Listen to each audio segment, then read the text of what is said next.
Bueno, estamos transitando esta última parte donde básicamente lo que comentaba recién es que el sistema operativo permite montar y desmontar en forma automática en las versiones nuevas, pero también es posible montar y desmontar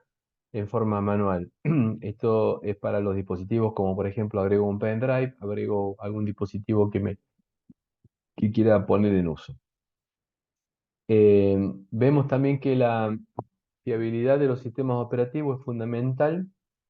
donde obviamente son necesarias soluciones ante los posibles errores del medio físico. En muchos sistemas operativos existe la posibilidad de intentar recuperar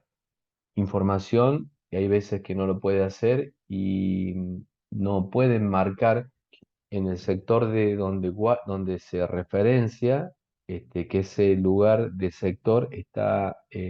dañado. Por ejemplo, un archivo en uso en alguna parte del disco, al lugar o número qué sé yo, lo voy a poner como ejemplo, 270 gigas, justo está dañado o se daña. No lo puede recuperar, pero tampoco lo marca el sistema operativo, es decir, que cada vez que quiere acceder probablemente provoque que se termine colgando el mismo equipo, porque no puede responder. Muchas veces ha pasado, pasa menos, pero sigue pasando, digamos, lo cual se puede atribuir en virtud de que cuando se intenta acceder al mismo archivo, se vuelve a repetir la operación, digamos, de falla. Obviamente que esta pérdida de datos que se produce, eh, la conveniencia es de tener copias de seguridad de los archivos que son necesarios, donde algunos sistemas operativos, de acuerdo a la arquitectura del hardware, ofrece soluciones como por ejemplo el tema de los discos redundantes a través de las opciones de RAID de 0 a 5, como también existen software que van realizando copias en caliente de todo el sistema operativo e inclusive de los archivos, a modo tal de tener prácticamente una fotocopia de la situación para el caso, digamos, de situaciones críticas. Hoy existen este tipo de software que se pueden comprar y adquirir por internet, que tienen esta modalidad y que permiten, ante una eventualidad en situaciones críticas de un servidor, poder recuperarlo en el menor tiempo posible, de modo tal de salir airoso ante situaciones de hackeo, ransomware, falla, etcétera. Hay que tener en cuenta que, como lo hemos venido comentando a lo largo de esta clase, de que tiene esta estructura jerárquica, es la que se mantiene y la compatibilidad, obviamente, de tener el mismo sistema operativo en varios equipos permite que se traslade esta compatibilidad de modo tal que si tenemos información en nuestro dispositivo pendrive, disco duro externo, etcétera, se pueda mantener, digamos, indistintamente de las características del equipo, sino que el hardware, digamos, del software me permitiría dar esta compatibilidad en equipos que tengan el mismo sistema operativo. Para tener una idea de cómo trabaja otro sistema operativo que puede ser no Windows, Linux, Unix, donde tenemos,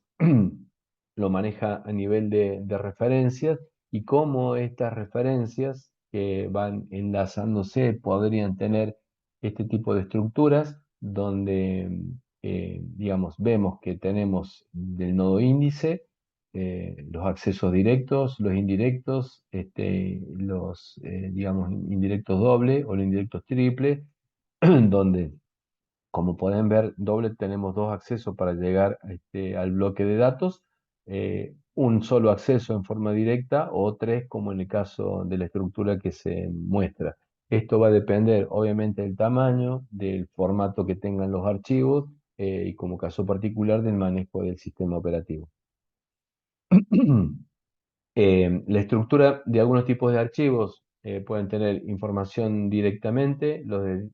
nos paramos en el disco C y tenemos los archivos directos, en la carpeta de directorio podemos tener digamos, subcarpetas, digamos, y de eso, obviamente, esa estructura que es respetada en todas las compatibilidades de todo el sistema operativo, tiene la posibilidad de mantener y poder reflejar, digamos, el uso sin ningún tipo de problema, donde además se le puede agregar lo que hemos visto de seguridad, acceso, digamos, restringido, etcétera. El paso OPAT, digamos, a partir del nodo índice. ¿Cómo se estructura para el caso del ejemplo de este acceso en Linux, donde tenemos user, José, lista.txt, donde está con el nodo índice 124 y cómo hace referencia? En la primera estructura tenemos user, que hace referencia a la estructura número 12. En el recorrido de esa estructura de nodo índice 12 se encuentra el 57, que es José, donde va esa estructura 57 y hace un recorrido, y encuentra justamente el archivo lista.txt, que el cual va a ser mostrado, donde justamente en esa tardanza que demuestra el tener la posibilidad de acceder al Internet Explorer usando un equipo de alta performance como uno no de tanta performance, y vemos que prácticamente hay un delay sin ningún problema en ambos equipos, se debe al recorrido que tiene que hacer dentro de esa estructura para mostrar, digamos, el formato como lo vemos habitualmente. Bueno, esto hace referencia a sistemas operativos como DOS, donde la estructura esta estructura inicial de archivos, carpetas, etcétera, es tan vital porque si se daña, digamos, no podemos acceder a ninguna parte del disco. Había una copia en simultáneo donde teníamos esta estructura que se llama File Allocation Table. Estaba en forma inicial, cuando arrancaba, digamos, el sistema operativo, vimos la estructura que teníamos, el MBR, las particiones, ¿no? Entonces, esta FAT, que es la estructura general, era tan importante que se mantenía dos en simultáneo. Es decir, que cuando el disco a veces fallaba, era posible reemplazar de esta copia para poder mantener la estructura, siempre pensando que la estructura de datos, digamos, era la menos vulnerable, porque si se pierde un bloque de la estructura de datos, probablemente no se acceda a ese archivo, pero si se daña la FAT, la estructura donde estaba la estructura de carpetas y archivos, es decir, los nombres y, y el link hacia dónde estaban los datos, si se perdía eso, se pierde, digamos, todo el acceso de la estructura. Bueno, esto habla justamente de FAT32, algo que ya no existe, que lo tenía prácticamente el sistema operativo DOS, y que bueno, y a partir de esto empezó la competencia con Linux en su momento de tener estos accesos y el mejor aprovechamiento de la estructura, en virtud de que la estructura que tenía Microsoft era una estructura fija, es decir, que esto que recién mencionaba de clúster de 1024, 512, en la mínima escritura de un solo texto, como por ejemplo la letra A en un editor de texto, esta letra A ocupaba un espacio gigantesco de memoria porque la distribución de la información en disco tenía todas estas temáticas.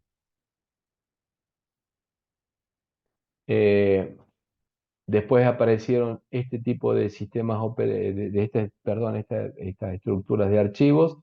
que mencioné en algún momento, NTFS, que la empezó a usar la estructura de Windows NT, que después la trasladó para uso, digamos, de otros sistemas operativos que han ido mejorando, y donde la mejora que presenta, que lo tenían, digamos, estructuras como Linux, es que el tamaño el tamaño de un archivo, y las entradas, se restringiera el tamaño de ese archivo y no que fueran particiones como las que tenía Windows, o sea, particiones fijas donde se desaprovechaba y la fragmentación era más grande. Referencias bibliográficas de la temática que hemos visto ahora y que está sintetizada en este apunte es la que están viendo. Y el apunte, bueno, se los voy a pasar en un ratito y es el fin, digamos, de la teoría del día de hoy. Con esto hemos finalizado la unidad esta que corresponde a la parte de organización de archivos. Y bueno, si alguna pregunta queda por hacer, la respondo y si no, los dejo para que puedan continuar con el práctico que deben entregar la semana que viene y la siguiente es la del parcial, donde van a entrar temas que no son parte de esta ponencia, de esta unidad, sino de las unidades anteriores. ¿Alguna pregunta? Profe, el parcial entra hasta entrada-salida, ¿no? Exactamente, hasta entrada salida, hasta la unidad anterior. Bueno, y vamos a tener preguntas para desarrollar también o va a ser... Todos van a ser multiple choice. Van a ser para el parcial una pregunta y como decía, la modalidad de varias opciones donde va a estar aclarado, puede haber una opción correcta, dos opciones correctas, tres y hasta cuatro. En algún caso van a haber preguntas que van a ser contestadas mediante verdadero o falso. Todo esto intentaré que sea en forma automática, cosa de que ustedes accedan a un formulario de tipo Google y ustedes puedan elegir y para que les entregue la respuesta en forma inmediata, de la Ah, calificación, obviamente. claro. Bueno, profe.